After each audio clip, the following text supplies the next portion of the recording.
Hello friends આપણું આ વર્લપુલ last week મેં સજેસ્ટ કરેલો એની અંદર 2300 રૂપિયા ઉપર બ્રેકઆઉટ ની વાત હતી. માર્કેટ બહુ પડ્યું, પછી પાછું ગયું બ્રેકઆઉટ 2300 ઉપર હતો અને અત્યારે 2528 બંધ આપેલો છે.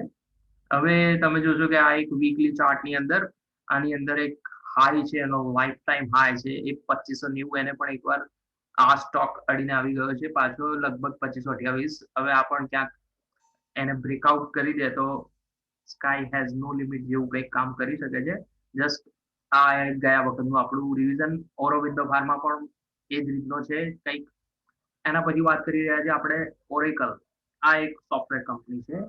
નાવ બધા સોફ્ટવેર બહુ જ ચાલેલા છે. આ મંથલી ચાર્ટ છે. મંથલી ચાર્ટ ની અંદર તમે જોઈ શકો છો એની અંદર આ લગભગ લાસ્ટ 1 2 3 4 5 5 મહિનાથી કોન્સોલિડેશન થઈ રહ્યું છે આની અંદર. નાવ એ અત્યારે લાસ્ટ તમે અહીંયા જોઈ શકો છો કે 3220 જે આ બધી કેન્ડલ ને ઉપર ક્યાંક બંધ આપવા ટ્રાય કરી રહ્યો છે અને આની અંદર ક્યાંક હવે એ એના વીકલી ચાર્ટની અંદર આપણને થોડું ઘણું જોવા મળે તો એની અંદર જો આ એકવાર અઠવાડિયા પર તો બ્રેકઆઉટ જેવો દેખવા મળી ગયો છે, જે એનો કહી શકાય કે 3200 ઉપર રેઝિસ્ટન્સ જેવું હતું અને અત્યારે એક મસ્ત કેન્ડલ બની ગઈ છે અહીંયા. હવે એનો પહેલો ટાર્ગેટ બને છે 3400 રૂપિયા. એના પછી મેં ડ્રો કરેલું છે તે પ્રમાણે કદાચ 3900 રૂપિયા. અને જે બહુ જ સારા ઇન્વેસ્ટરો છે, પેશન ધરાવે છે, તેમના માટે છે 4666 જે હાઈ છે એનો.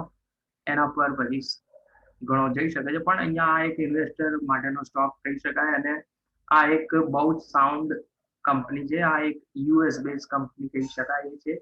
આનું નામ છે ઓરેકલ ફાઇનાન્શિયલ સર્વિસીસ, જે તમારા બધાને લગભગ ધ્યાનમાં હોઈ શકે. પણ આ એક સાઉન્ડ કંપની છે અને આની વેલ્યુએશન ને પી બહુ જ નીચા કહી શકાય compare to other companies of software. અને આની અંદર તમે જોઈ શકો છો કે વેલ્યુ બાઇંગ કહી શકાય એવું સ્ટોક છે, કારણ કે બહુ બધા આઈટી સ્ટોક ચાલી શકાય છે. હવે આની અંદર આપણે શું થાય છે જોઈએ. 3400 નો ટાર્ગેટ વિચારેલો છે. સ્ટોપ લોસ રહેશે આની અંદર ત્યાં 3000 રૂપિયાનો આજુબાજુ તમારે સ્ટોપ લોસ રાખવાનો રહેશે. આ એક સોફ્ટવેર બેઝ કંપનીની વાત કરી. એના પછી જોઈએ છે આપણો એક ફરીથી એક ફાર્મા સ્પેસની અંદર જબરજસ્ત એની અંદર વીકલી બ્રેકઆઉટને એ આપી દીધો છે અને એ છે સિપ્લા. સિપ્લાની અંદર અહીંયા તમે જોઈ શકો છો કે 833 બંધ આપે છે, જે અહીંયા કેટલાય સમયથી 830 થી રેઝિસ્ટન્સ હતું. એક ફ્લેટ પેટર્નને બ્રેકઆઉટ કરવાનો ટ્રાય કરી રહ્યું છે અને લગભગ કરી દીધી છે એવું કહી શકાય. તો આની અંદર પણ તમને 100 રૂપિયાનો ઉછાળો આરામથી જોવા મળી શકે છે. એનો સ્ટોપ લોસ રહેશે તમારે લગભગ 777 આજુબાજુ કદાચ રાખી શકો છો કે એનાથી નીચે. આ એક ઇન્વેસ્ટર માટેની વાત થઈ રહી છે. તમે જે પણ નિર્ણય લો એ તમારા અંગત સલાહકાર કે જે કંઈ કન્સલ્ટન્સી હોય તેના મુજબ કરી શકો છો, કારણ કે આ એક એજ્યુકેશનલ વિડીયો છે. આના માટે તમે તમારા અંગત સલાહકારની સલાહ લેવી જરૂરી છે. Thank you.